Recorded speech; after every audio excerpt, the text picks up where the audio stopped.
सौदी महोदय, राष्ट्रपति का अभिभाषण जो हमने देखा, स्कूली बच्चों को जिस तरह कहानी सुनाया करते थे, इसमें मुझे कोई विजन नजर नहीं आ रहा है।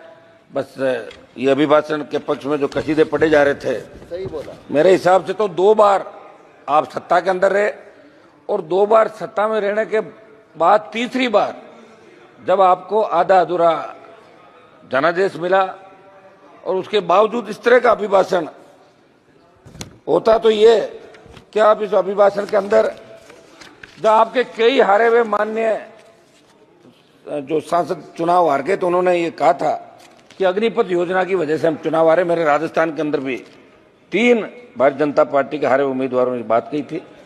समझ महोदय, अग्निपथ जो इस अग्निपथ योजना, सुनो मेरी, आप पहले कृषि मंत्री जी पता करो पूरा, अग्निपथ योजना और अग्निवीर उसके अंदर जाते हैं, उनको कहता है। तो अग्निपथ जो योजना है ये लेके आए और उसका विरोध हमने पहले दिन से किया। All party meeting, Lok Sabha Jodhpur में 2 लाख जवानों की रैली करी और देश का नौजवान कहीं न कहीं ये महसूस कर रहा है कि सेना के अंदर जो सम्मान पहले मिलता था, हमारे गांव के गांव जब सेना के अंदर कोई जाता तो गांव के अंदर बड़ा धूम धड़ाके स्वागत होता। मेरा बेटा सेना के अंदर गया, हम पंजाब से, हमारे सामने बैठे हैं मंत्री जी, बिट्टू जी, ये लोग यहाँ बैठे हैं। मैं भी। तो तरह अग्निवीर को शहीद का दर्जा नहीं दिया जाता। अग्निवीर अगर लड़ते हुए शहीद हो जाता तो उसको सही सरकार नहीं मानती। जैसा रक्षा मंत्री जी कहते कि 1 करोड़ रुपए दे रहे हैं, तो 1 करोड़ रुपए कोई मायने नहीं रखता साहब।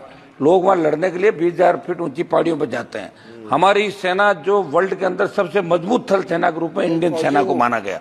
तो मेरी ये मांग रहेगी कि इस अग्निपथ जो योजना अग्निवीर है, इसको खत्म करके पूर्व की भांति सेना भर्ती रैलियां इस देश के अंदर कराई जाए, जिससे सेना का सम्मान लौटे और किसान के बेटे सेना के अंदर जाना चाहे। हमारे यहाँ सेना भर्ती रैलियां में लोग गए ही नहीं, अग्निवीर वाली के अंदर लोगों ने बहिष्कार कर दिया। इनके चूरू के अंदर बहिष्कार कर दिया, सीकर के अंदर कर दिया, हरियाणा के अंदर कर दिया, ये आपके आर्मी के हमारे बेटे MP साहब। तो हम चाहते हैं कि भारत का